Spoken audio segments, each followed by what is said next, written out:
अस्सलाम वालेकुम Pakistan, welcome to मुकदमा अवाम का मलिया हाशमी के साथ। नाजरीन, आज पाकिस्तानी अवाम के कुछ अहम मुकदमात जो हैं वो माहिरीन कानून की नज़र से भी देखने की कोशिश करेंगे और पाकिस्तान मौशी एतबार से अब आगे कहाँ जा रहा है। जो 75 अरब डॉलर की बात की जा रही है कि वो इन्वेस्टमेंट्स की सूरत में और जो हमारे खैर खा ममालिक हैं वो पाकिस्तान को हेल्प आउट करेंगे और पाकिस्तान को मौशी तौर पर फ्लरिश करने में हेल्प करेंगे, वो किस हद तक फीजिबल हैं, जो प्लान्स बनाए जा रहे हैं, इन सब पे बात करेंगे। लेकिन पहले सेगमेंट में बात हो जाए कानून की, क्योंकि लॉ एंड ऑर्डर सिचुएशन जब तक किसी मुल्क की बेहतरीन नहीं होती तब तक वो मुल्क तरक्की नहीं कर सकता। और अब जबकि हम बात कर रहे हैं तो अगला हफ्ता शुरू हो रहा है chief justice supreme court of Pakistan जनाब उमर अता बंदयाल साहब का बहैसियत चीफ जस्टिस आखिरी हफ्ता है और उसके बाद जस्टिस काजी फाइज ईसा साहब चीफ जस्टिस सुप्रीम कोर्ट के ओहदे पर फाइज हो जाएंगे। सो बहुत ही इंटरेस्टिंग ये ट्रांजिशन होगी।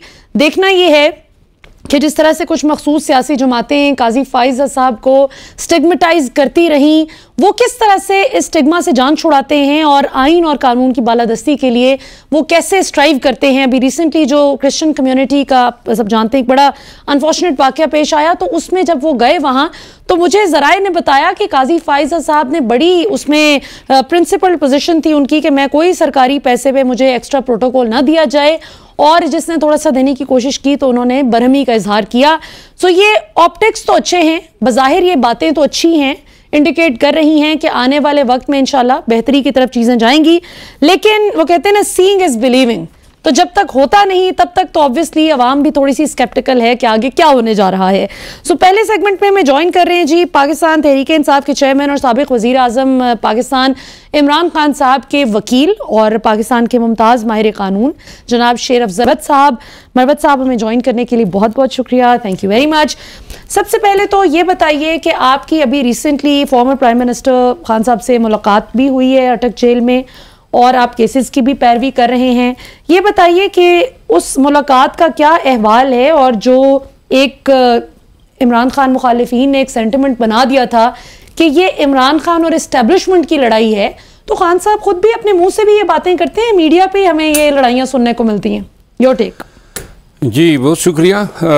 चेयरमैन पीटीआई से मुलाकात के दौरान जो है, चूँकि मैं पहली दफ़ा उनसे मिला तो मुझे बहुत सारी चीज़ों को देखना पड़ा, जैसे उनके हेल्थ के हवाले से, सिक्योरिटी के हवाले से, फिर उनकी अपनी कैसी जो आयाम उनके गुजर रहे हैं, तो तफसीली बातें उनसे भी हुई और जेल हुकाम से भी हुई।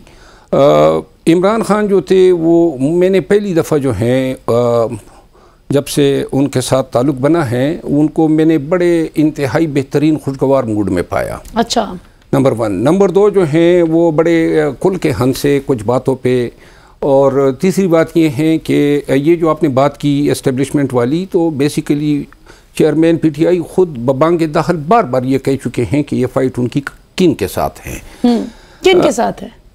लाजिमन चेयरमैन पीटीआई की फ़ाइट जो है वो आपको इल्म है कि ये एस्टेब्लिशमेंट वर्सेस पीटीआई है। और इमरान खान जो थे, जब मेरी उनसे मुलाकात हुई तो उन्होंने जो है बड़ी मुसरत का इज़हार किया। जेल में उनको सिर्फ 2 अयाम पे मुलाकातें दी जाती हैं, एक रोज़ जो है उनकी अहलिया जाती हैं और एक रोज़ उनके वकील आ जाते हैं। और इस हवाले से उन्होंने कहा कि ये मुलाकात जो है बढ़ाने के लिए पिटीशन दायर करें। एक उन्होंने एक्सरसाइज मशीन की बात की कि अगर वो उन्हें फराम की जाए। अच्छा, तो ये एक्सरसाइज मशीन उन्होंने अपने मुखालिफिन को छेड़ने के लिए पैगाम दिया है कि मैं बड़ा खुश हूँ, मुझे कोई मसला नहीं है, मुझे कोई आप तोड़ छोड़ नहीं सके, या फिर जेन्युइनली आपको लगा है कि ये? देखें, इमरान खान को अटक जेल में रखने के पीछे 2-3 मुहर्रिकात थे, लेकिन एक मुहर्रिक ये भी था कि उन पे इल्ज़ाम बहुत सारे माजी में जो हैं पीडीएम और उनके हवारियों ने लगाए कि जी ड्रग्स एडिक्ट हैं, या फॉर दैट मैटर जो हैं वो इस्लाम के हवाले से उनकी सिर्फ हवाई बातें हैं। जेल में अब हर कैदी और हर पूरे जेल का अमला इसका गवाह है कि उनकी जो सुबह होती हैं वो कुरान करीम की तिलावत से होती हैं और तहज्जुद की नमाज पढ़ के वो सोते हैं। दूसरी बात यह है कि तकरीबन 36 दिन हो गए हैं, और अगर उनकी ड्रग एडिक्शन होती है, और सबसे ज़्यादा उनके ख्याल में तोड़ने का जो उनके हाथ में ये था वो ये था कि शायद वो फिर ड्रग्स की डिमांड करेंगे। ये बात साबित हो गई कि उनके टेस्ट भी लिए गए कि ना वो ड्रग्स यूज करते हैं, ना उनको कोई जरूरत है। ये इन पे बेबुनियाद झूठा इल्जाम था। और अब कोई चाराकार उनको नजर नहीं आ रहा है कि इस शख्स को तोड़े कैसे। अच्छा ये बताइए कि साइफर केस ऑब्वियसली जब तोशाखाना केस से जमानत मिलती है, सजा मुअत्तल होती है, तो साथ ही पता चल जाता है कि साइफर केस में 15 अगस्त 2023 से ही गिरफ्तारी डल चुकी है। अभी एज वी स्पीक सिर्फ साइफर केस में ही गिरफ्तारी है जिस पे सारा मामला चल रहा है, या किसी और केस में भी पहले से ही गिरफ्तारी डली हुई है? जब जिस रोज में मिला, मैंने जेल से ये पूरा रिकॉर्ड वेरीफाई किया। फिलवक्त जो है उनकी गिरफ्तारी साइफर केस में है। ठीक है, लेकिन अपने तजर्बे की बुनियाद पे और उनके केस डील करते हुए उनके वकील की हैसियत से ये मैं समझता हूँ कि जो हमारे मुखालिफिन हैं वो एक के बाद दीगर उनकी गिरफ्तारियां करेंगे। यानी कि जिस तरह तोशाखाने में बेल होती है तो साइफर आ जाता है। सही। जो ही साइफर में बेल होगी तो आगे से 25 केसेस और कतार में खड़े किए हैं, जिसमें नेब के केसेस हैं, जिसमें एटीसी के केसेस हैं, जिसमें सेशंस के केसेस हैं। तो वो इस तरह ये तरीका करेंगे कि ताकि ज़्यादा से ज़्यादा तवालत देने के लिए वो एक के बाद दीगर इन बल्क उनको गिरफ्तार नहीं कर रहे हैं, क्योंकि इन बल्क में गिरफ्तार होगी तो सब में जमानत मिल जाएगी। ठीक है। तो इस वजह से जो है मुझे नज़र आ रहा है कि जो ही साइफर का जमानत होती है तो वो आगे से कोई और गिरफ्तारी जो है उनकी करेंगे। अच्छा, प्रोसिक्यूटर जनरल नैब जनाब जस्टिस रिटायर्ड जो असगर हैदर साहब हैं, उन्होंने रिजाइन कर दिया है। इस रेजिग्नेशन को आप किस तरह से देखते हैं, क्योंकि अब बड़ा क्रिटिकल स्टेज थी, इन्वेस्टिगेशन हो चुकी है, अब रेफरेंस दायर होना था, तो आप how do you view this resignation? इस रेजिग्नेशन को आप जरा थोड़ा सा कनेक्ट करें फार्मर चेयरमैन नेब, जो मौजूदा चेयरमैन नेब से पहले जो पुलिस जावेद इकबाल साहब नहीं, जो आफ्ताब सुल्तान साहब आफ्ताब सुल्तान साहब ने रिजाइन किया। सही। वो रिजाइन जो है कोई खुशी से उसने नहीं दिया।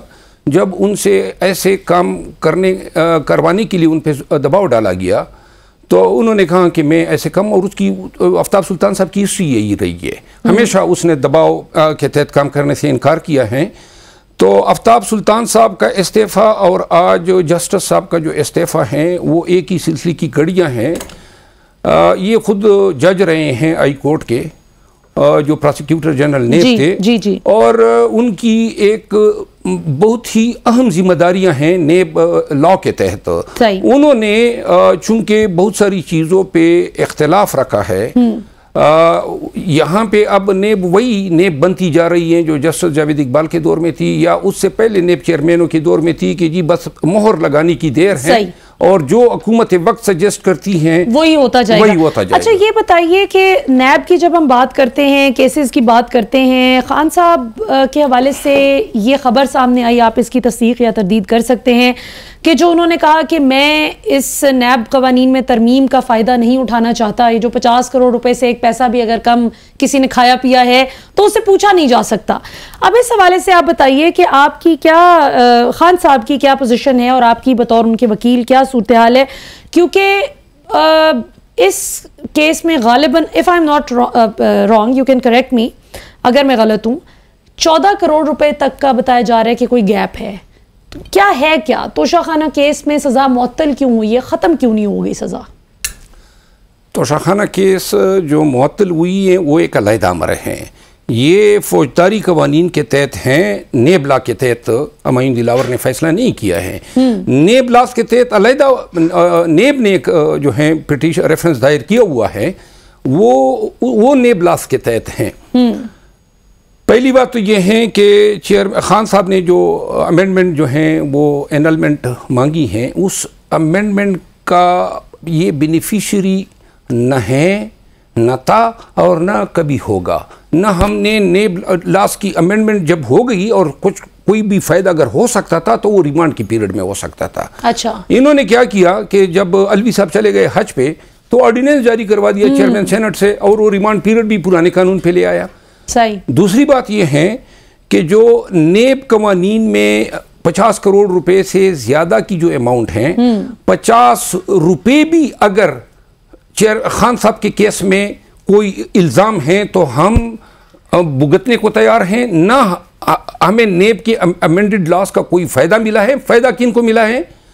शहबाज शरीफ साहब, उनके बेटों, उनके भतीजों, मरियम नवाज और PMLN के तमाम वज़रा जो हैं अमेंडेड लॉस के तहत उनके रेफरेंसेस जो हैं वो सर्फ खाने में डाल दिए गए और वो बरी होके चले गए हैं। हमने हमारे कोल फेल में अगर कोई तजाद किसी को नजर आ गया कि हम एक तरफ पे चैलेंज कर रहे हैं और दूसरी तरफ बेनिफिट ड्रा कर रहे हैं, कतई ये मुमकिन नहीं है। JIT रिपोर्ट जो आई है साइफर केस के हवाले से, उसमें इमरान खान, असद उमर, शाह महमूद कुरैशी, इमरान खान की बहनें अलीमा खान, उज़मा खान, ये 5 नाम सामने आए हैं। आप इस हवाले से क्या इसकी फ्यूचर किस तरह से देख रहे हैं? How do you view this case shaping up? Khan साहब को खतरा है कोई सीरियस साइफर की JIT जो हैं वो अलहदा हैं।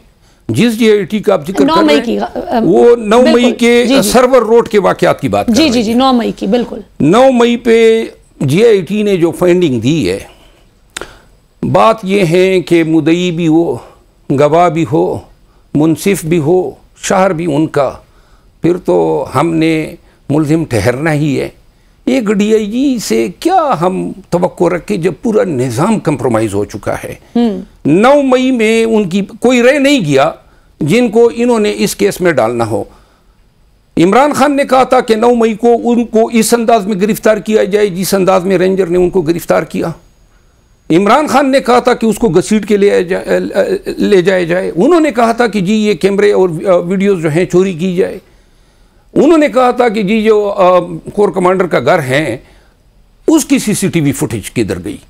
ये JIT का जो एलामिया है, जो उन्होंने कहा है हर हालत में इमरान खान के खिलाफ इल्ज़ाम है अबेटमेंट का 109 के तहत कि जी हिरासत में रह के उन्होंने कलूजन किया PTI के वर्कर के साथ कि जी अब ये एविडेंस कहाँ से आएगी कि उन्होंने कहा। लेकिन ये भी तो हो सकता है ना कि अगर I am just being the devil's advocate, ये भी तो हो सकता है कि खान साहब ने पहले से ही बता दिया हो कि अगर मैं गिरफ्तार हुआ तो आप लोगों ने बस ठीक है फिर कोर कमांडर हाउस चला जाना। इस पे बड़ी कोशिश की गई कि साबित किया जा सके कि ये कोई तोड़ दें, कोई 164 हो जाए। एक भी बयान इनको 9 मई कब हुई है, आज कौन सी तारीख है? कानून ये कहता है कि जो बयान किसी केस के इंदराज के बाद जितनी ताखीर से आता है उतनी उसकी वैल्यू कम होती है।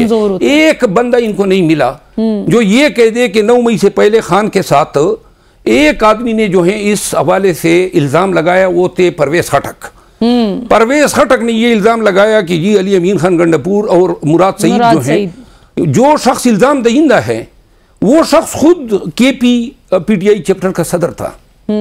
तो लिहाजा और सारे जो तो वो कहते हैं मैंने नहीं माना, वो कहते हैं मैंने नहीं इस पे अमल किया, वरना ये इन लोगों का प्लान था। जी अगर प्लान था तो ये अगर इतनी बड़ी साजिश थी तो सबसे पहले तो कानूनन ये मुजरिम ठहरता है, क्योंकि कानून ये कहता है कि अगर कोई कॉग्निजेबल ऑफेंस हो रहा है और आपको इल्म है, सबसे पहले इसने हुकाम को इतला देनी थी। हुकाम को इतला देना तो इसने आज तक नहीं किया है। न कभी किसी फोरम पे गया है कि मैं ये बयान देना चाहता हूँ, न कभी ये गवाह बनाए। सही सियासी इल्जाम इसने लगा दिया मीडिया के जरिए। सही। अच्छा मरवत साहब, आपने परवेज खटक साहब का जब जिक्र आता है तो मुझे आपकी एक रीसेंट स्टेटमेंट भी सामने आती है जो कि सोशल मीडिया पे इस वक्त बहुत वायरल है, everybody is talking about it. आपने मिसाल दी है जब परवेज खटक साहब ने कहा कि मैं PTI को तोड़ कर दिखाऊंगा और जीतूंगा मैं KP से, तो आपने कहा कि परवेज खटक तो गन्ना भी नहीं तोड़ सकते। ये आपने क्या जुल्म कर दिया? अब गन्नों के साथ पूरी मीम्स बन रही हैं, परवेज खटक किसी गन्ने के खेत में खड़े हैं। पाकिस्तान के नौजवानों ने तो उस मीम को उस आपकी स्टेटमेंट को बहुत सीरियसली ले दिया। तो आप इसको किस तरह से जस्टिफाई करते हैं? बड़ा वो कहते हैं मैं इमरान खान की सियासत में आने से पहले से सियासत में बड़ा मेरा मकाम था, आप लाइट ले रहे हैं। देखिए जी, मकाम तो हम सबको मालूम था। ये जो है बैनुल अक़वामी लोटा है, कोई पार्टी इसने छोड़ी नहीं है। 2012 में ये PTI में आया और इसके बाद PTI ने 1 साल बाद इसको जो है वजीर आला बना दिया। 5 साल वजारत आला के मनसब पे रहा, अपने ख़ानदान के तमाम लोगों को मेंबर पार्लियामान बनाया, PTI के वर्कर का हक छीन के। इसके बाद जो है वजीर दिफा बना। अब PTI के टिकटों की तकसीम में, वसाइल इस्तेमाल करने में, भर्तियाँ करने में एक BRT की मिसाल मैं आपको दूं तो लिहाजा इस शख्स की वजह से कोई एहतराम या जो है कोई रिस्पेक्ट PTI के लिए कभी नहीं आई।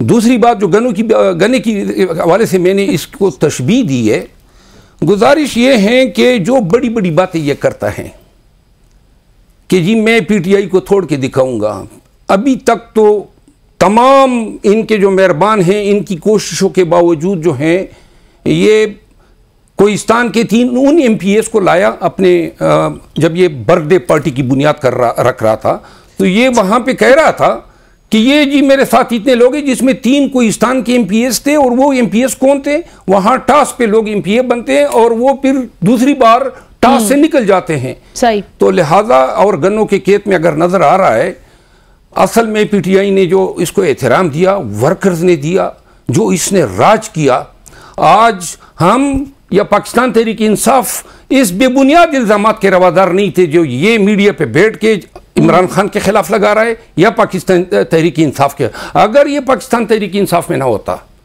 और ये 2013 से 23 तक ना होता, आप यकीन करें कि इसको वो जो अंकल उर्फी वाली वो जो एक ड्रामा आता था जिसमें बफून्स जो हैं जो बफून्स होते हैं नहीं होते हैं जिसको जी। वो भी इसको कहीं नहीं मिलता। यकीन करें इसको अपनी सलाहियत से या उसकी शख्सियत से या उसके मकाम से हज़ारहा मर्तबा ज्यादा इमरान खान ने इज्जत दिया। इसको अगर थोड़ा सा दूसरी साइड पे देखें, दूसरा इसका जो प्रोस्पेक्ट अगर देखा जाए इसी आर्ग्यूमेंट का, तो वो ये भी तो है ना कि आप लोग गलत लोगों को अच्छी पोजीशंस दे देते हैं और फिर वो आपको धोखा दे देते हैं बाद में। मसलन उस्मान बुज़दार, मसलन महमूद खान, मसलन परवेज़ खट्टक और भी दीगर लोग जो मुश्किल वक्त में खान साहब को छोड़ के चले गए। आप तो चलें वकील भी हैं, आप तो खान साहब के अभी बड़े करीब भी हो गए, बड़े थोड़े से अरसे में आपने बड़ा अच्छा अपना प्रोफेशनल कोर्स अपनी एक्सेलेंस की वजह से एक मकाम बना लिया। लेकिन ऐसे भी तो लोग हैं जिनको इतनी इख्तदार के उन्होंने सारे मज़े लूटे और अब जो हैं वो चले गए। तो ये खान साहब का भी तो जजमेंट ऑफ एरर आप लोग माने ना कि खान साहब की भी तो गलती। जी, खान साहब जो हैं उनकी आंखें खुल गई हैं और आपकी बात बिल्कुल सही है कि बड़े ही छोटे लोग और बड़े ही गैर अहम लोग, सलाहियतों से महरूम लोगों को वो मकाम दिए गए, जिस तरह महमूद खान को वज़ीर आला बनाना, बुज़दार को वज़ीर आला पंजाब बनाना, या जो मकाम जो है अली जैदी का था, फवाद चौधरी का था, जितने लोग भी इनसे गए हैं आप यकीन करें ये इतने ही छोटे लोग थे क्योंकि इनकी आने वाली नस्लें भी इनके इन शर्मिंदा हरकत की वजह से किसी का सामना नहीं कर सकेगी। इमरान खान या PTI से वाकई गलतियां हुई हैं माजी में, जिन लोगों को डीमी गार्ड्स बनाया हुआ था और पाकिस्तान तहरीक इंसाफ के वर्कर्स जिनको अमलन इतना चाहा करते थे, वो उन लोगों ने अपना मर्तबा और मकाम बता दिया। 2 लोग ऐसे हैं, एक परवेज़ खट्टक और ये चौहान, जिन्होंने PTI छोड़ने के बाद लगातार अपने तोपों का रुख जो है फिरदौस आपा को भूल गए। फिरदौस आपा माशाल्लाह। तो ये 3 लोग ऐसे हैं कि जिन लोगों ने जो है अपनी असलियत और अपनी कमजोरी दिखाई है। तो कल तक जब तक वो मरियम नवाज पे बातें करती थी और उनके साथ जो खवातीन है उनको कनीज़ें कहती थी, उस वक्त तो आप PTI वाले बड़े खुश होते थे। अभी उनकी आपा जी का रुख अब आप लोगों की तरफ हो गया है, तो अब आप लोगों को मीठी नहीं लग रही। अल्लाह करे कभी आपा जी से के साथ इस तरह बातचीत हो जाए। उनको किसी ने हाथ से जवाब दिया नहीं है, लेकिन आपा जी जो हैं वाकई हमारी आंटी हैं। लेकिन एक बात मैं अर्ज कर दूं कि उनकी जो बातें हैं या परवेज़ खट्टक की है या चौहान की हैं, कौन जी शऊर आदमी जो है इनके इन दलाइल को या मंतिक को मान सकता है। और वैसे मेरी दुआ है कि अल्लाह करे कभी ऐसा मौका तो ना आए कि इधर फिरदौस आपा और इधर आप हों, क्योंकि मेरे अंदर तो इतनी हिम्मत नहीं है कि अगर लड़ाई पड़ जाए तो मैं कोई छुड़वा सकूं, क्योंकि वो बहुत एग्रेसिव भी हो जाती हैं सेट पे। आपने गालिबन वो एक फुटेज देखी होगी जिसमें पीपल्स पार्टी के मंदोखेल साहब के साथ बाकायदा यानी वो उनकी बॉक्सिंग कंपटीशन हो गया था और मंदोखेल साहब हक्का बक्का थे कि ये हो क्या रहा है। हम खवातीन का एहतराम करते हैं दिल से, पठान लोग तो फिर बिलखसूस, लेकिन अगर किसी पठान पे खातून हमलावर होती है तो पठान की गैरत ये गवारा नहीं करती है कि तप्पड़ का ले। जी ये बात तो बिल्कुल ठीक आपने कही। फिरदौस आपा, आपको बड़ा एक चैलेंज मिल गया है जी कि आप आइए और दलाइल के साथ मुकाबला करें, और थप्पड़ मुक्कों की जो है वो गुंजाइश नहीं है, क्योंकि मुकाबले में फिर एक पुख्तून आपके सामने मौजूद हैं जो कि ऑलरेडी दिलेरी के साथ कोई 200 के करीब केसेस का इस वक्त मुकाबला चल रहा है। आखिर में शेर अफजल मरवत साहब, आपसे लास्ट क्वेश्चन मैं करना चाहूँगी। खान साहब की रिहाई के हवाले से पाकिस्तानी अवाम जानना चाहती है, इवन उनके कंपेटिटर्स जानना चाहते हैं, उनके जो मुखालिफिन हैं वो भी जानना चाहते हैं कि कब तक वो बाहर आएंगे, क्योंकि जितनी देर खान साहब अंदर रहेंगे, अब फजलुर रहमान साहब तो वोट ऑफ नो कॉन्फिडेंस से ही हाथ झाड़ रहे हैं कि हमारा कोई ताल्लुक नहीं से तो पीपल्स पार्टी ने किया था, क्योंकि गालिबन उनको नजर आ रहा है कि अब बारी बाकी जमातों की भी आएगी। तो अब उन्हें अपनी फिक्र पड़ गई है, इसलिए इमरान खान साहब की भी थोड़ी थोड़ी अब वो पूछगिछ कर रहे हैं कि भी कब तक निकल रहे हैं। खान साहब कब तक बाहर आ सकते हैं? खान साहब के केसेस जो हैं, जितने भी केसेस हैं, उनकी कानूनी जो हैसियत हैं वो बहुत ही नाकिस और कमज़ोर हैं। ऐसे केसेस अगर आम लोगों के होते तो इस पे हम प्रिडिक्ट कर सकते थे अपने तजर्बे और अपने प्रैक्टिस की बुनियाद पे। सही। लेकिन खान साहब का मसला ये है कि खान साहब के केसेस में उनके खिलाफ पूरा सिस्टम कंप्रोमाइज़ हो चुका है, और पूरा सिस्टम बेशक कंप्रोमाइज़ रहता लेकिन निज़ाम अदल कंप्रोमाइज़ ना रहता। अब हमें बहुत सारी अदालती महाज पे ऐसी चीज़ों का भी सामना करना पड़ रहा है जो हमने सोची भी नहीं थी, जो पहले माजी में हुई नहीं थी। हम अगर एक मुनसिफ इंसाफ पर मबनी अदालती निज़ाम हमारे सामने हो तो हम कह सकें कि ये तमाम केस जो हैं ये 15-20 दिन की मार है। लेकिन जिस तरीके से खान साहब की गिरफ्तारियां हो रही है, अदालतों का जो रवैया है, जजों का छुट्टी पर जाना, तोशाखाना के ट्रायल, हमें बेसिकली हम फाइट कर रहे हैं निज़ाम के साथ साथ एक उन अदालतों को भी जिनके हवाले से हमें खदशे हैं कि बदियों नज़र में वो कंप्रोमाइज्ड है। तो लिहाजा इन तमाम अवामिल को मद्देनज़र रखते हुए अब हमारी होप है, तवक्को है कि अगर चीफ जस्टिस साहब नए आ जाते हैं, काजी फायज़ी साहब, और उनके दौर में जुडिशरी जो साबिका चीफ जस्टिस साहब यानी जो जाने वाले हैं बंदियाल साहब के दौर में, जुडिशरी इसमें कोई शक नहीं कि काफ़ी बेतौकीर हो गई। अब अगर नए चीफ जस्टिस साहब, जो हम समझते हैं कि एक मजबूत किरदार के आदमी हैं और हौसले वाले हैं, दलेर आदमी हैं, अगर वो अपनी जुडिशरी को उठा लेता है तो इंसाफ भी उठेगा। और अगर जुडिशरी जो है वो उसकी बेतवकीरी को दूर करने के लिए कोई सुप्रीम कोर्ट इकदाम नहीं करती है तो हम ना इंसाफी का शिकार होते रहेंगे। वकला की तहरीक को कितना सीरियसली लिया जाए? जो अभी कन्वेंशन भी हुआ है रिसेंटली, वकला खड़े हो रहे हैं आइन की बालादस्ती के लिए, या बस ये ऑप्टिक्स हैं? वकला जो हैं एक कोशिश शुरू हो चुकी है। वकला जो हैं जो अभी कन्वेंशन हुआ इस्लामाबाद में, इसके बाद जो हैं कन्वेंशन शेड्यूल हैं बड़े बड़े शहरों में। मेरी ज़ाती राय ये है कि अगर अदलिया की ये बेतौकीरी बदस्तूर जारी रही, जिस तरह परवेज़ इलाही के केस में किया गया, जिस तरह सैकड़ों केसेस में अदालतों के अहकामात को जो हैं उनकी तौहीन की गई, तो मेरा ख्याल है कि फिर वकला पाबंद हैं। वकला के पास कोई और रास्ता नहीं है सिवाय इसके कि मेजेस्टी ऑफ लॉ और रूल ऑफ लॉ के लिए जो हैं वो मुतहिद हो। अगर वकला जो हैं इस वक्त भी रूल ऑफ लॉ के लिए नहीं खड़े होंगे और आपका सिस्टम ऑफ जस्टिस जो है वो कंप्रोमाइज हो जाए, फिर जो है पाकिस्तान में कभी ऐसा वक्त नहीं आएगा जहां पे वकला इकट्ठे होके बिल्कुल सही कोई मुहावरा कर सके। बहुत बहुत शुक्रिया शेर अफजल मरवत साहब, आप हमारे साथ मौजूद थे। आपने शेर अफजल मरवत साहब का इंसाइटफुल एनालिसिस सुना। अभी वक्त हुआ एक शॉर्ट कमर्शियल ब्रेक का। ब्रेक से वापस आते हैं तो गुफ्तगू के सिलसिले को आगे बढ़ाते हैं और पाकिस्तान की पॉलिटिकल डायनामिक्स ज़रा देखते हैं कि कैसे शेप अप हो रही है पाकिस्तान की पॉलिटिक्स। जिस एक शख्स के हवाले से कहा जाता है कि उसका नाम ना लो, उसका जिक्र ना करो, और उसके लिए 1000 करोड़ रुपए के इश्तेहारात गुज़श्ता हुकूमत दे जाती है, उस एक शख्स के इर्द गिर्द इस वक्त पाकिस्तान की पॉलिटिक्स रिवॉल्व कर रही है। और साथ साथ उन 75 अरब डॉलर्स की भी बात जो है वो बड़ी बाज़गश्त है कि क्या पाकिस्तान इंशाल्लाह इकोनॉमिक रिवाइवल की तरफ जाएगा। सो ब्रेक के बाद ज़रा इन पॉसिबिलिटीज़ पे गौर करते हैं after the break. Welcome back नाज़रीन। प्रोग्राम के पहले हिस्से में हमने ज़रा कानूनी पहलुओं पे गौर किया और ये जानने की कोशिश की कि ये जो कानूनी फियास्को है इसका ये ऊंट किस करवट बैठेगा।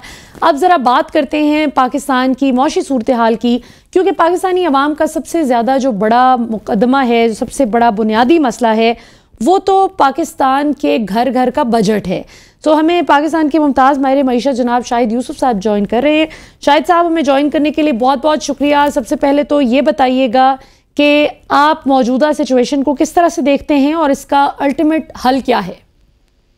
Thank you very much for having me here जी, बहुत बहुत शुक्रिया। असल में जी इसमें दो बड़े इश्यूज हैं। एक मैक्रो लेवल के इशू है जो ओवरऑल इकोनॉमी को इफेक्ट कर रहा है, और दूसरा जो आपने पहली बात की कि घर घर का बजट है, जो फूड इन्फ्लेशन है और जो इस वक्त लोग सफर कर रहे हैं, जिनकी जो कुव्वते खरीद है वो कम से कम होती जा रही है। तो ये दो डिफरेंट लेवल हैं, चूंकि ये but they are interconnected as well. तो हमें ये दोनों को अलग अलग भी देखने की जरूरत है, और स्पेसिफिकली जो लोग फेस कर रहे हैं रियलिटी, ग्राउंड रियलिटी, उसको भी देखने की जरूरत है। बिल्कुल सही।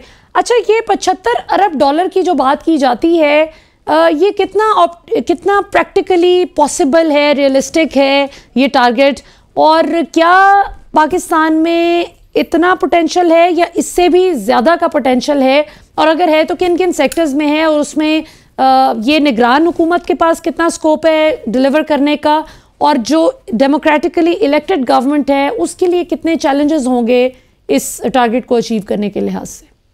देखिए जी, जहां तक स्कोप का ताल्लुक है तो वो हम सारी उम्र यही सुनते रहे कि पाकिस्तान में बहुत स्कोप है, और दैट इज ट्रू। पाकिस्तान में बहुत ज्यादा स्कोप है। सिर्फ oil and gas sector alone हमें आप 75 अरब डॉलर लगा सकते हैं, उससे ज्यादा लगा सकते हैं। तो that is not an issue. Issue ये है कि अगर हम ये समझते हैं कि जनाब हम FDI को अट्रैक्ट करके हम ऑल ऑफ अ सडन जो इकोनॉमिक सिचुएशन में है हम पड़े हुए हैं, हम इससे निकल जाएंगे, तो आई थिंक ये थोड़ी सी खामख्याली है। देखिए, आपको ये देखना पड़ेगा कि आपको हर साल जो है तकरीबन 30-35 अरब डॉलर एडिशनल चाहिए होता है। हमारी रिक्वायरमेंट 90 अरब डॉलर है, हम कमाते तकरीबन 60 अरब डॉलर हैं, यानी रेमिटेंसेस और एक्सपोर्ट से, तो 30 अरब डॉलर की आपको हर साल डेफिसिट होता है। और FDI जो आता है वो FDI ये नहीं आता कि आपके पास डॉलर आ जाते हैं और जिसको आप अपना करंट अकाउंट डेफिसिट में इस्तेमाल करके आप अपना ये रिक्वायरमेंट पूरा कर सकते हैं। FDI इन्वेस्ट होता है, और वो जरूरी नहीं है कि इसी तरह US डॉलर में आपको ये मिल जाए। वो हो सकता है कि मशीनरी की फॉर्म में आए, हो सकता है कई और सूरतों में आपके पास यहाँ आए। तो वो ऐसा लिक्विड कैश नहीं है जिसकी हमें हर साल जरूरत होती है। तो हमें जो मेन चीज है, अगर तो ये FDI आकर आपकी एक्सपोर्ट को बढ़ाता है, आपकी इकोनॉमिक डेवलपमेंट को इंक्रीज करता है, आपकी इकोनॉमिक ग्रोथ को इंक्रीज करता है, आपकी एम्प्लॉयमेंट को इंक्रीज करता है, फिर तो ठीक है। और वो भी लॉन्ग टर्म है, वो एकदम नहीं होगा कि जी कल पैसा आना शुरू हो जाएगा और परसों हमारे हालात बदल जाएंगे। तो ये शॉर्ट टर्म के जो इश्यूज हैं, ये जो 30 अरब डॉलर सालाना हमें चाहिए होता है, पहले तो हमें उस पर फोकस करने की जरूरत है। बिल्कुल सही। अच्छा, इसहाक डार साहब की जो स्ट्रेटजी थी, जो उन्होंने डॉलर रेट मेंटेन करने की बाय हुक और बाय क्रुक कोशिश की, और इस नाम में हमने देखा कि इंटरबैंक डॉलर रेट हो और ओपन मार्केट का रेट है, वो बहुत उसमें तजाद बढ़ गया। इसको आप किस तरह से देखते हैं? आप मौजूदा सेटअप इसको कैसे काबू पा सकता है इस क्राइसिस पे? देखिए जी, वो जो पॉलिसी वो तो बहुत ही फ्लॉड थी। उस पॉलिसी ने ही हमारा जो डॉलर रुपी पैरिटी था उसको इतना डिटोरेट किया कि आप 335 तक पहुंच गए थे। अच्छा, जो इसमें दो जो चीजें जो आजकल करंटली क्रैकडाउन हो रहा है, that is exactly what we needed. आपको कुछ दिन पहले भी मैंने ये कहा था, और उसके फौरन बाद मैंने सुना कि जी ये क्रैकडाउन शुरू हो गया। देखिए, आपकी इस टाइम पे जो बैंकों की ट्रेजरीज हैं वो आपस में कलूट कर रही हैं, और वो ये इंटरबैंक का रेट बढ़ा रही हैं। फिर ये बैंक की ट्रेजरीज आपकी जितनी भी एक्सचेंज कंपनीज हैं उनके साथ कलूट कर रही हैं, और एक्सचेंज कंपनीज जो हैं उन्होंने ये हैवक मचाया हुआ है आपके इकोनॉमी के साथ। मतलब ये कहना कि जी हम रोजाना 4-5 रुपए जो थी हमारा जो डिटोरेशन रुपी वर्सेस डॉलर हो रही थी, ये हमारी करंट अकाउंट डेफिसिट की वजह से थी। That is not true. हमारे पास 7-8 अरब डॉलर थे तो हम वो मैनेज कर रहे थे, मगर इशू ये था कि आपकी ये जो कोलिजन है between the banks and the exchange companies was creating this problem for you. और दूसरा सबसे बड़ा जो चीज है कि आपकी एक्सचेंज कंपनीज जो है, अगर उसकी एक लीगल ब्रांच है तो 10 इलीगल ब्रांचेस हैं। जितना वो डॉलर होल्ड करती हैं और जिस तरीके से मैनिपुलेट करती हैं और जिस तरीके से वो क्या कहते हैं आपके क्या कहते हैं डॉलर को स्पेकुलेटिव मार्केट में ले जाकर आपको डॉलर का और रुपये का ये जो लॉस करती हैं, ये सारी जो है ये इलीगल प्रैक्टिसेस और करप्ट प्रैक्टिसेस की वजह से था। ये पूरा माफिया एग्जिस्ट करता है। अच्छा, ये बताइए शाहिद साहब, ये बताइए कि अभी जो अचानक से 35-40 रुपए हमने देखा कि ओपन मार्केट में डॉलर का रेट गिरा है, अब ये बड़ी खुशगवार डेवलपमेंट हुई है और इसमें ऑब्वियसली जो क्रैकडाउन है उसका बड़ा रोल है, जैसे आपने भी कहा कि बड़ा क्रिटिकल ये मामला था और ये होना था। इट्स क्रूशली इंपॉर्टेंट कि ये हो। ये शहबाज शरीफ साहब की हुकूमत 16 माह रही, पहले मिफ्ता साहब आए, फिर डार साहब आए, बड़े बड़े दावे भी किए गए, वो क्यों नहीं क्रैकडाउन कर सके? क्या उनका इसमें कोई वेस्टेड इंटरेस्ट था? देखिए, मैं उनकी पॉलिटिकल उस पर तो मैं नहीं बात कर सकता, मगर देखिए ये काम था हमारा, ये मिनिस्ट्री ऑफ फाइनेंस का काम था, ये हमारे क्या कहते हैं स्टेट बैंक ऑफ पाकिस्तान का काम था। स्टेट बैंक ऑफ पाकिस्तान क्या सोई हुई थी अब तक? अगर ये अभी एक क्रैकडाउन जो हो रहा है और जो स्टेट बैंक ऑफ पाकिस्तान उसको लीड कर रही है, तो क्या वो पहले नहीं कर रहे थे? क्या उन्हें पता नहीं था कि बैंक की ट्रेजरीज क्या कर रही है? जैसे कलूजन प्रूफ भी हो गई थी जब, तो आपने बैंकों के खिलाफ क्या स्पेसिफिक एक्शन लिया? आपने बैंकों को क्यों नहीं पेनलाइज किया? आपने ये जो क्या कहते हैं ऑलमोस्ट जिसे कहते हैं मादर पिदर आजाद किस्म का सिस्टम क्यों छोड़ दिया था एक्सचेंज कंपनियों के हाथ में कि वो इस किस्म की कलूजन करके और इस किस्म की इलीगल प्रैक्टिसेस करके आपके करेंसी को वो डीवैल्यू करते जाएं? बात यह है कि ये जो अभी क्रैकडाउन है, ये crackdown is the responsibility of the state bank of Pakistan. और ये स्टेट ऑफ पाकिस्तान को इस किस्म की जो मॉनिटरिंग है और इस किस्म की जो ओवरऑल रेगुलेटरी इन्वायरमेंट में उनकी प्रेजेंस होने की जरूरत है, और ये कंटिन्यूस प्रोसेस होना चाहिए। ये नहीं होना चाहिए कि जी आज हमने जी एकदम क्रैकडाउन शुरू किया और हमने डॉलर का रेट जो है कंट्रोल कर दिया और कल फिर हमने स्टेट बैंक ऑफ पाकिस्तान ने रिलैक्स किया और फिर डॉलर जो है बढ़ गया। तो ये तो इनका रोल है, उनका रोल नहीं प्रॉपरली अदा कर सकते, तो either they are themselves incompetent or they themselves are involved in it. तो इसके कोई रिपरकशंस क्या हैं फिर? क्या सॉरी? इसके रिपरकशंस क्या हैं इस इररिस्पांसिबल बिहेवियर के?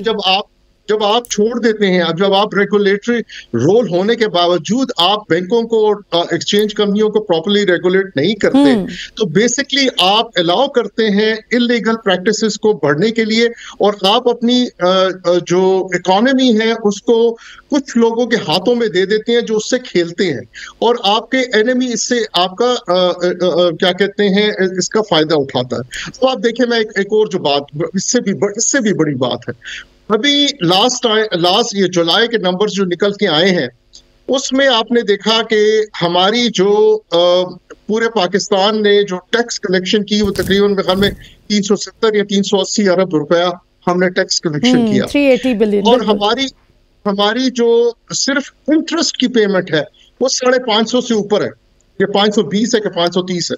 मतलब the difference between the tax collection और इंटरेस्ट पे लोन जो हमें सूद देना है उसमें 150-200 अरब रुपए का फर्क है। आप ये सोचे कि ये इकोनॉमी कैसे चल सकती है कि जब आपकी जितनी भी कमाई है उससे वो इतनी भी नहीं है कि आप सिर्फ सूद अदा कर सके। तो ये जो फंडामेंटल्स हैं हमारी इकोनॉमी के, जो ये डिस्टॉर्टेड हमारी चीजें चल रही हैं, हमें इसको अरेस्ट करना पड़ेगा। ये नहीं हो सकता कि हम इसको टैकल ना करें। डॉलर और रुपी पैरिटी तो एक इशू है, उससे भी बड़ा इशू हमारे इनकम एक्सपेंडिचर का है। बिल्कुल, हम कमाते हैं क्या कहते हैं, जो बजट आया था बजट के मुताबिक हमने 9.2 ट्रिलियन कमाना था, जो I don't think they will ever achieve. वो तो मुमकिन ही नहीं। अच्छा, ये बताइए कि ये शुगर मिल्स मालिकान की भी बात की जाती है, जिसके इंटरेस्ट पे हाथ डले वो कहते हैं बस हमारा जो अनरीजनेबल हद तक जो ह्यूज प्रॉफिट्स हैं अगर वो रुक जाएं तो वो आप देखें स्टे लेकर आ जाते हैं। अभी भी जिस तरह शुगर मिल्स मालिकान का मामला है कि जो अनरीजनेबल हद तक कीमतों में इजाफा हुआ, ज़ख़ीरा अंदोज़ी का मामला हो, हर मामले पे ये अदालत से रिलीफ लेके आ जाते हैं। बस अगर रिलीफ किसी को नहीं मिल रहा तो बेचारी आवाम है। तो ये बताइए कि इसका क्या हल है? मैं बहुत इस मामले में सोचती हूँ कि कोई हल निकलना चाहिए। अब 18% जो सेल्स टैक्स लागू होता है हर केजी पर जो शुगर प्रोड्यूस होती है, भारत में 1% है। इसको क्या हम इंश्योर कर सकते हैं कि ये जो ह्यूज टैक्स इवेजन है ये शायद टैक्स परसेंटेज कम करके टैक्स नेट को ब्रॉडन करके अचीव किया जा सके? इज इट द सोल्यूशन और do you have another alternate solution in your head? देखिए जी, शुगर के तो कई इश्यूज है ना। शुगर का सिर्फ ये टैक्सेशन इज वन इशू। हाँ, it is one and it's not may be the major issue. The major issue, अभी आपके मिनिस्टर साहब ने खुद भी कहा कि जनाब हमारे पास पाकिस्तान में इनफ स्टॉक्स है शुगर के। फिर ये शुगर की कीमत 200 के करीब क्यों पहुंच गई है? इसका मतलब ये है कि आपकी सप्लाई चेन डिसरप्टेड है, आपकी माफियाज आर इन एक्शन, आपकी होर्डिंग इलीगल होर्डिंग बेतहाशा हो रही है, आपकी क्या कहते हैं जो डिफरेंट किस्म की आपकी जो प्राइस मॉनिटरिंग का सिस्टम है जो डीसी ने इन्फोर्स करना है वो आपका फेल हो चुका है। तो इसका मतलब है कि आपके गवर्नेंस के बहुत बेतहाशा इश्यूज हैं जिसको आप टैकल नहीं करना चाह रहे। ये रिस्पॉन्सिबिलिटी है गवर्नमेंट की कि जनाब अगर कहीं इलीगल होर्डिंग होती है तो आप क्या कहते हैं, chief secretaries should direct all the deputy commissioners to go and find these. देखें, मैं एक आपको छोटी सी एक एग्जांपल देता हूँ।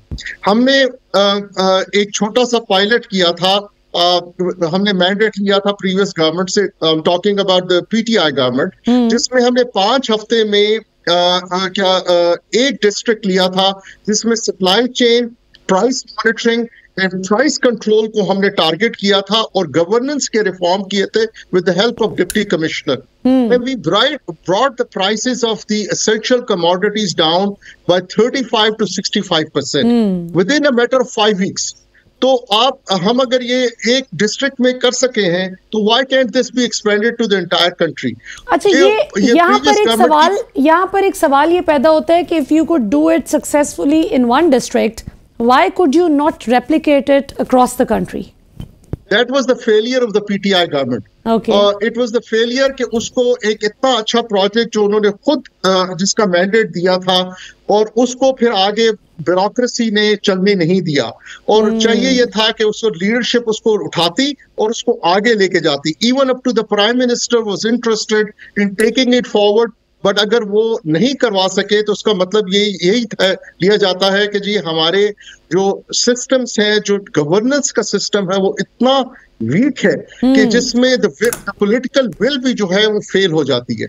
अच्छा, और मगर ये किया गया था फॉर पाकिस्तान, तो इसका सारा डाटा भी अवेलेबल है और इसका पूरा मॉडल भी अवेलेबल है जो रेप्लिकेट किया जा सकता है। तो ये तो शायद यूसुफ साहब, अल्लाह आपका भला करे, आप अनवार काकड़ साहब से कोई मुलाकात करके उनको प्रेजेंट करें ना ये आइडिया। ये तो बहुत अच्छा है अगर अभी भी हो जाए।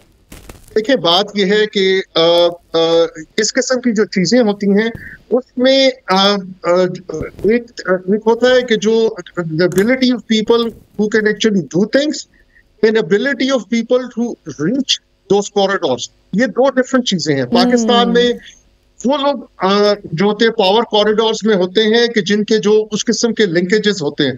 हम लोग तो काम करने वाले लोग हैं, हमारी वो एक्सेस नहीं होती जिसमें ये चीजें सुनी जाएं और इनको आगे लेके जाया जा सके। बट ये चीजें अवेलेबल हैं और पाकिस्तान में बेतहाशा टैलेंट अवेलेबल है जो इन चीजों को कर सकता है।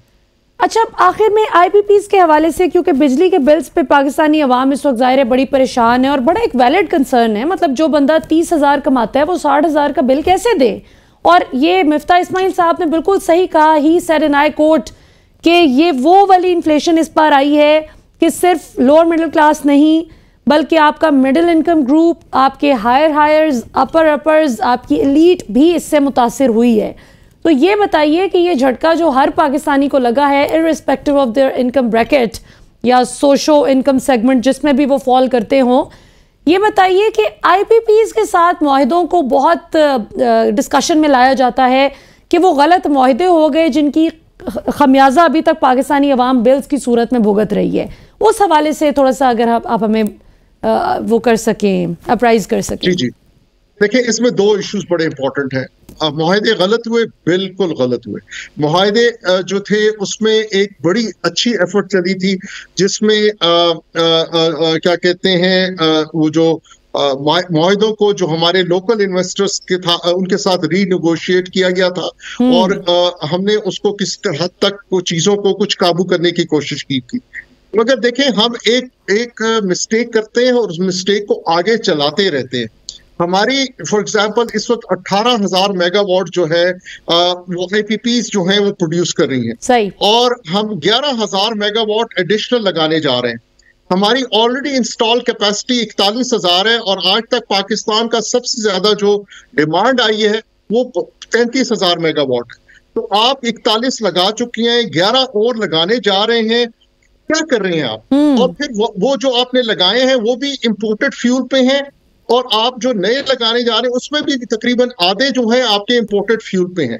तो सबसे पहले तो हमें ये करना है ना कि हमें जितनी भी इंपोर्टेड फ्यूल पे हमारे कारखाने हैं, स्पेशली जिनकी एफिशिएंसी अच्छी नहीं है, उनको हम कन्वर्ट करें ऑन लोकल फ्यूल। और लोकल फ्यूल आपका थर्कोल है, आपको उस पर जाना है, और जो आपके इनएफिशिएंट प्लांट्स हैं उनको बंद करें।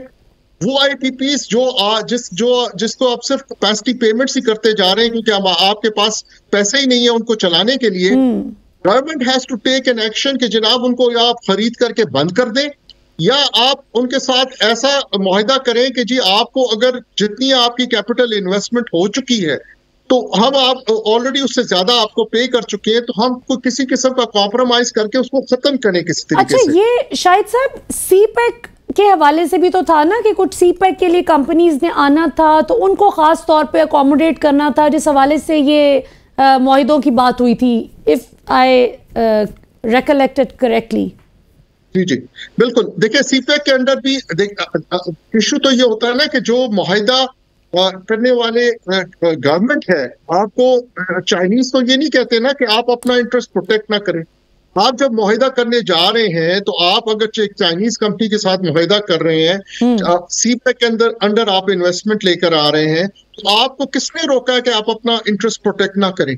अगर आप अपना इंटरेस्ट प्रोटेक्ट नहीं करते फॉर वन रीजन और the other, then you yourself are to be blame. जैसे अब ये केस इन पॉइंट, ये साहिवाल वाला आपने प्लांट लगाया, आपने इंपोर्टेड फ्यूल पे लगाया, कोल भी जो आपके मुल्क में इतना ज्यादा है, आपने अपने कोल को इस्तेमाल नहीं किया। आपने कहा हाँ जी हम बाहर से इंपोर्ट करके लाएंगे कोल को, और आपने उसको इंपोर्टेड कोल पे साहिवाल में प्लांट लगा दिया। आपने उनको डॉलर में उनकी पेमेंट करनी है। आपने खुद अपना जब हाथ काट के दे दिए एक एग्रीमेंट के अंदर। बिल्कुल। अब आप ये तो नहीं कह सकते ना कि जी मैंने एग्रीमेंट गलत किया था। आपने क्यों गलत किया था? तो जिसने गलत किया था क्या हमने उसको अकाउंटेबल किया है? क्या अकाउंटेबिलिटी ही तो नहीं है शायद यूसुफ साहब, अकाउंटेबिलिटी का ही तो सारा रोना है और रौला है इस मुल्क में कि अकाउंटेबिलिटी ही तो नहीं है।